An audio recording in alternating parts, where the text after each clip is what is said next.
Sometimes I find that students have a hard time believing that people playing Prisoner's Dilemma will actually defect.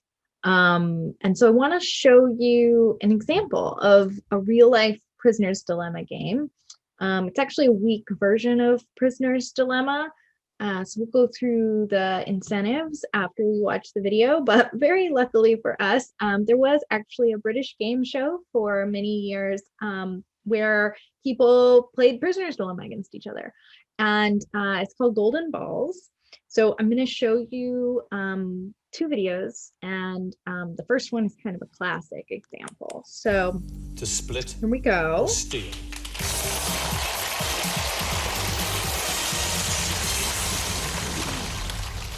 Lucy, Tony, you've been through a great deal to get here. You have trusted each other all the way through. However, you now have two final golden balls in front of you. They're the most important balls in the game. They're not cash balls, they're not killer balls. You both have a golden ball with the word split written inside. You both have a golden ball with the word steal written inside. You will both make a conscious choice of picking split or steal. Neither of you will know what the other has chosen. If you both choose the split ball, you will share today's jackpot of £66,885, and you will go home each with £33,442.50. That's an enormous amount of money. If one of you splits and one of you steals, whoever steals goes home with the total jackpot of £66,885. Whoever splits goes home with nothing. If you're both greedy and you both try to play clever and you both steal, you both go home with a big fat zero. And there's £66,885 in that jackpot. Are you both clear what it means? Yep. I'm going to ask you now to check the two golden balls to make sure which is the split ball and which is the steal ball. Tony, Lucy, check your balls to see which is split and which is steal.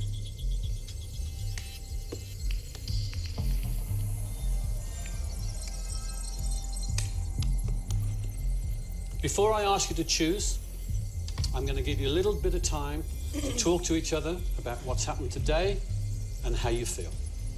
Go for it. Tony, it's £33,000 each. That's amazing. That would change my life. We have to split. I brought the 65,000 through all the way, and we've managed to keep it on there and share it between us. We've done well. There's a huge amount each to share and go away with. It is. It's a dream amount. I'll definitely be splitting this with you. Me too. Both confident you know what you're going to do? Absolutely. Yep. You sure? Positive. Yeah. Split. Lucy, Tony, choose the split or steal ball now.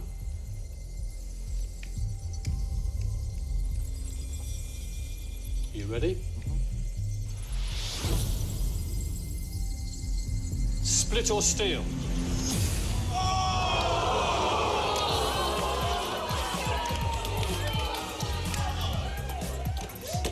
Wow!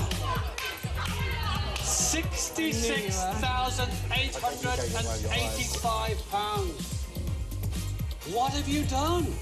You've got through this far and you're going home with nothing. That is unbelievable. I have to say, on behalf of ITV, thank you for your incredible generosity. That was your decision. That's the game. And so there's just time for me to say they've been, well, greedy. I've been Jasper Carrott. This has been Golden Balls. Until next time, goodbye. All right, so Tony and Lucy fell victim to Prisoner's Dilemma. I've got an approximation of their game here. I just want to practice underlining with you. So Tony doesn't know what Lucy's going to do, but if Lucy splits, Tony has a choice between a half jackpot and a whole jackpot. he chooses the whole jackpot. If Lucy steals, then Tony has a choice between 0 and 0. And this is why this is weakly dominant, because he's indifferent between 0 and 0. So we actually underline them both.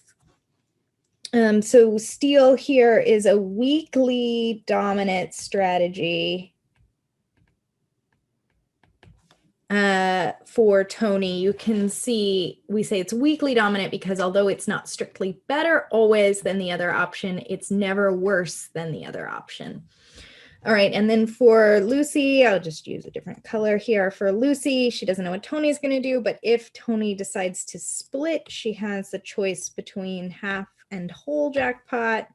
She chooses whole, and then if he chooses to steal, she gets nothing. So she also has a weakly dominant strategy to steal. The fact that it's weakly dominant, I think, it makes it a little bit more interesting for the game show, because you do occasionally get people who end up splitting. All right, so now we're gonna watch one more, which is a really interesting variant of this game.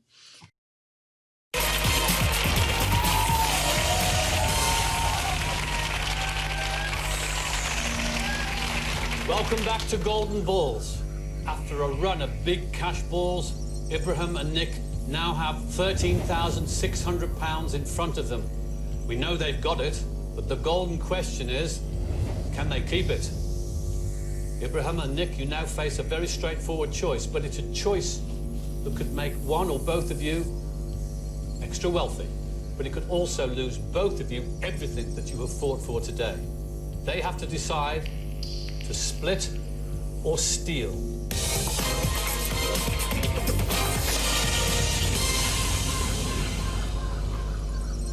Ibrahim, Nick, you have 2 final golden balls in front of you, and they are the most important golden balls of the game. You each have a golden ball with the word split written inside. You both have a ball with the word steal written inside. You will know which is split and which is steal because you're going to have a look. If you both pick the split ball, you split the 13,600 and you go home with 6,800 each.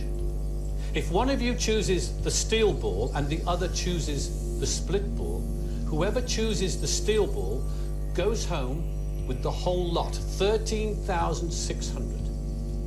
But if you both choose the steal ball, you leave today's game with what you came with, nothing.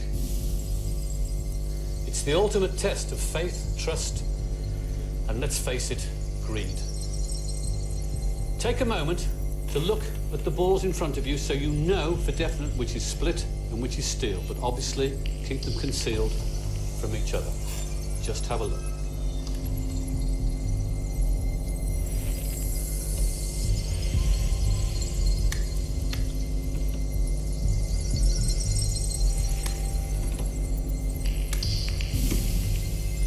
Okay. It's the easiest choice, but the most difficult one. What I want you to do is to spend half a minute talking to each other about what you both should do. Nick, Ibrahim. Ibrahim, I want you to trust me. 100% I'm going to pick the steel ball. Sorry, you're going to... I'm going to choose the steel ball. You're going to take the I steel? want you to do split, and I promise you that I will split the money with you. Well, after you've took the steel? Yeah. You're going to take steel? Yeah. I'm going to take split? Yeah. So you take the money? And I will split it with you. After the show? Yeah.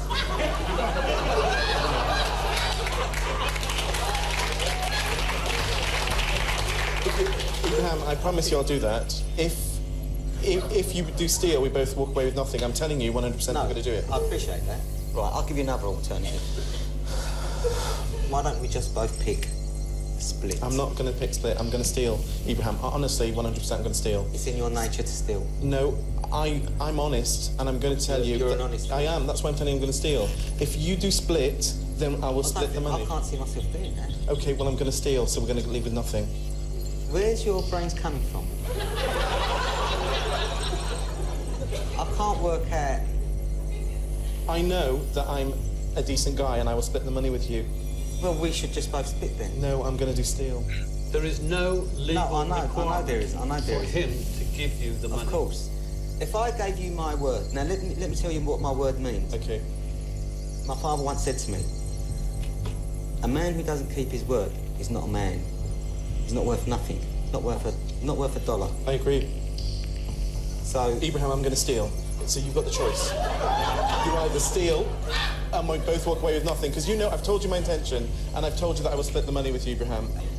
if I gave you my word that I was going to split, I would split. And you're going to take steal.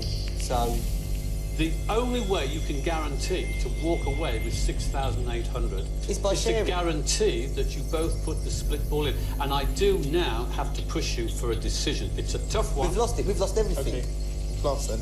We're walking away with no money because you're an idiot. No, that's not You're an true. idiot. You're an idiot. That's what you are. You're an idiot. You're an idiot. That's what you are. This can go on all night, and these people have got to get up for breakfast. Nick, choose split or steal. Ibrahim, choose split or steal. Now, please. Choose a ball. Right, I'll tell you what. I'm going to go with you. Okay. I'm going to go I with you. promise you I will split it. You cannot change your balls now. Split or steal?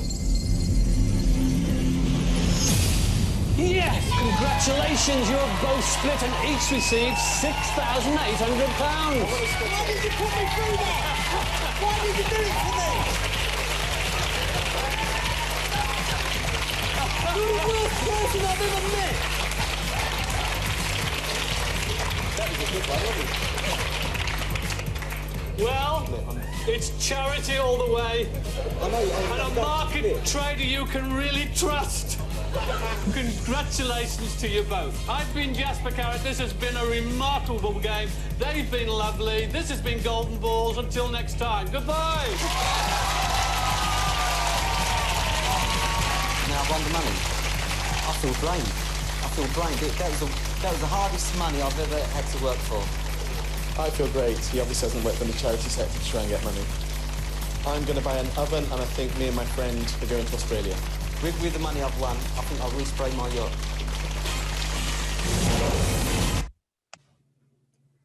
So what is happening here? In this game, Nick tells Ibrahim that he will steal. He convinces him that this is the option he will choose. By eliminating this option and then adding the possibility of splitting the money with Ibrahim after the game, Nick has changed the incentives of the Prisoner's Dilemma game so that Ibrahim now has a dominant strategy to split, right? He cannot do better by stealing.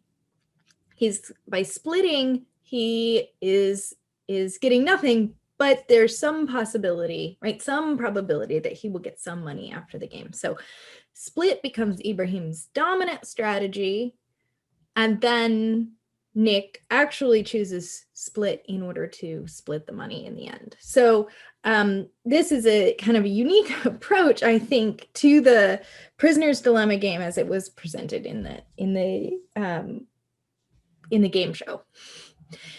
Before we get on to some other models of oligopoly, we're going to look at a couple different types of games in game theory. So game theory is a whole field. It's not just Prisoner's Dilemma over and over again. We've now seen 4 examples here of the Prisoner's Dilemma game. But I want to introduce you to a couple other strategies here for solving these game matrices. So in this example, we have 2 firms that are trying to decide whether or not to build in a new neighborhood, and if they decide to build, how big of a store they want to build. So these are competitors.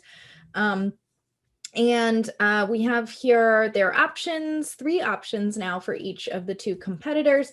and then the payoffs written within the game matrix. And notice here that I've tried to transition you to this format of row player payoff and then column player payoff. Okay. So let's start by going through and underlining for the row player for PetSmart. So PetSmart does not know what Petco is going to do, but if Petco chooses large, then PetSmart's best option is to choose no store.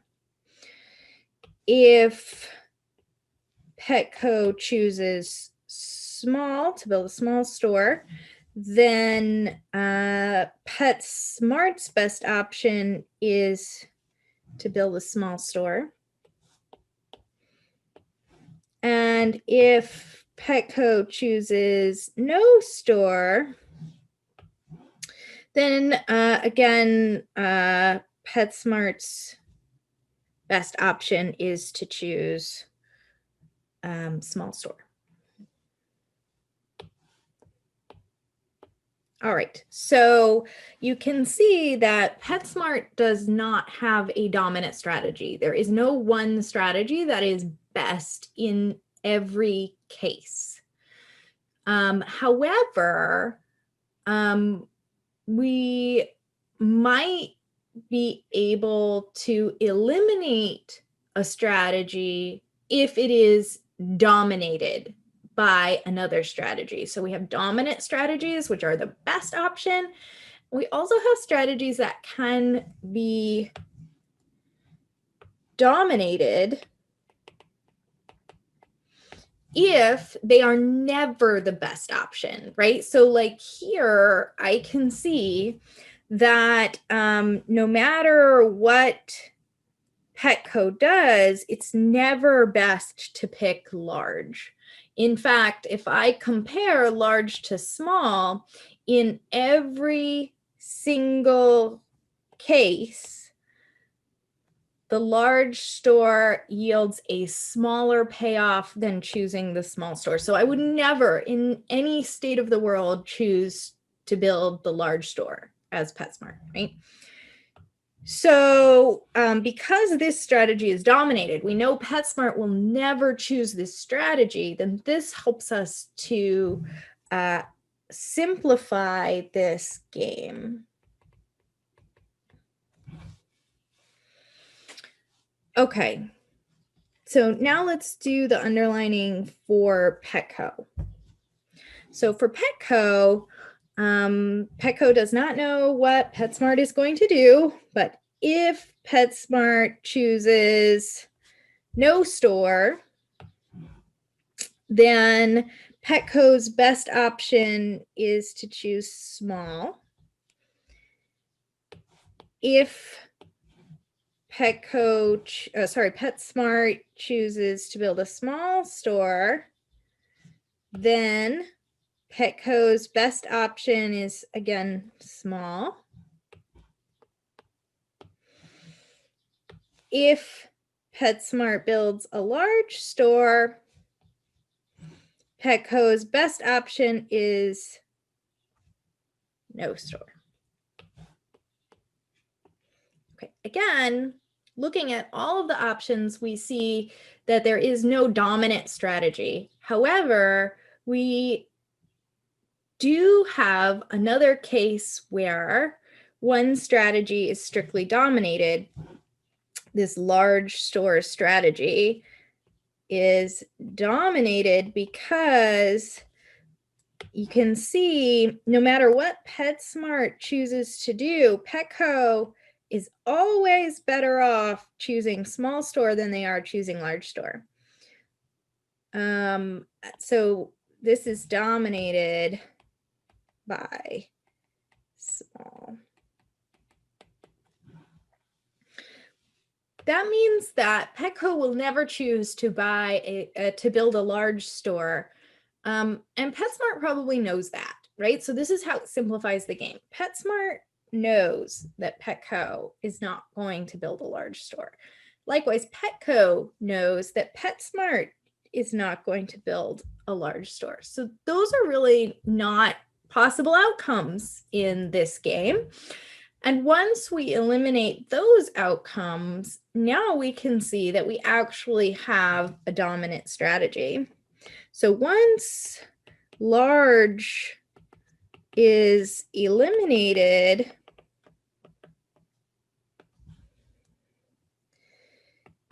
then the dominant strategy is small for both firms, and the Nash equilibrium, of course, here, the box with 2 underlines, is small, small. Okay, so strategies can be dominant and they can also be dominated. In some cases, as I mentioned, we can have multiple Nash equilibria. We're not going to do an example of that, but we can also have no Nash equilibria here. So in this case, we have the situation of a goalie and a kicker, say a penalty kicker in soccer, and they basically are trying to guess what the other person is going to do, right? If the kicker kicks the ball to the right, the goalie would like to jump right to block the ball. If the kicker kicks the ball to the left, the goalie would like to jump left to block the ball. But they don't really know what's going to do, and they basically both have to make this simultaneous decision to either jump right, jump left, or kick right, kick left. Okay. So if, like I said, if they both go the same direction, the goalie blocks the ball and there's no points scored in the game, right? So that's why we have this 0-0 here and here where they both go the same direction. If they go opposite directions, then the ball's going to get in the goal. The kicker will score 10 points, and that's like a -10 to the goalie. So I guess not points, 1 point, but like, let's say that's worth 10 noodles. Okay. So, so then if we go opposite directions, then the kicker gets 10 and the goalie gets -10. Okay. All right. So let's underline here. So for our goalie, doesn't know what the kicker's going to do, but like if the kicker kicks right, then the goalie would like to jump right. And if the kicker kicks left, oops, then the goalie would like to jump left. And likewise, the player doesn't know what the goalie is going to do, right? The goalie would like to go the same way as the player. The player would like to go the opposite way of the goalie. So if the goalie jumps right, the player would like to kick left. And if the goalie jumps left, then the player would like to kick right. Oh, I underlined the wrong. Sorry, this is wrong here. This is the goalie's payoff there. Okay. Okay, so you can see probably from the outset of this game that there is no dominant strategy. There's no one right thing to do in every situation. So what happens when we have a situation like this, then the best strategy is a mixed strategy, which means that you randomize your behavior because the player has no dominant strategy.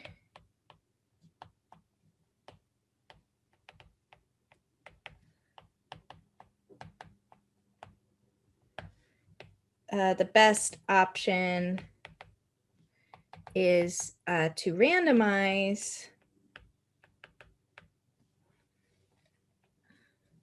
In this case, they will randomize 50-50. The payoffs are the same, like, so kick right, kick left, like you either get 0 or 10, 0 or 10. And so in this situation, you would randomize 50-50.